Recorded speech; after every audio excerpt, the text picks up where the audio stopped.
जी बिल्कुल, इस वक्त मौजूद हूँ टोबा टेक्सिंग एक पेट्रोल पंप के ऊपर। मैं आपको बताता चलूँ कि हुकूमती ऐलान के बाद टोबा टेक्सिंग में पेट्रोल मिलना जो है वो नायाब हो गया। टोबा टेक्सिंग के बहुत से ऐसे पंप हैं जहाँ पे इस वक्त पेट्रोल की शार्टेज है। लोग पेट्रोल पंपों का रुख कर रहे हैं लेकिन पेट्रोल नहीं मिल रहा। इसके साथ साथ टोबा टेक्सिंग जो गली मोहल्ले हैं वहाँ पे पेट्रोल जो है ब्लैक में फ़रोख्त किया जा रहा है। यहाँ पे पेट्रोल पंप मालिकान से हमारी बात हुई, इनका कहना है कि कंपनी की जानिब से पेट्रोल फाहम नहीं किया जा रहा है, जिसकी वजह से शहर में इस वक्त पेट्रोल की शदीद किल्लत पैदा हो गई है।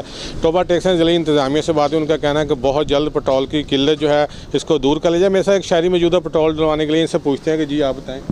सर जी, मैं पेट्रोल लेने के लिए आया लेकिन पेट्रोल नहीं ये दे रहे, और भी कई पेट्रोल पंप पे गया लेकिन नहीं दे रहे।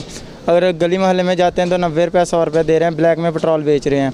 हमारी हुकूमत से रिक्वेस्ट है कि पेट्रोल दें, हमें जल्द से जल्द आवाम को मुहैया किया जाए पेट्रोल। जी जैसा कि आपने शहरी की बात भी सुनी, इनका भी यही कहना है कि ये पेट्रोल लेने के यहाँ पे आए हैं लेकिन पेट्रोल में इन्होंने यही मुतालबा किया है कि हुकूमत से कि टोबा टेक्सिंग में पेट्रोल की जो किल्लत है इसको फौरी तौर पर दूर किया जाए और ताकि शहरी जो है इनको आसानी पैदा हो सके। जी।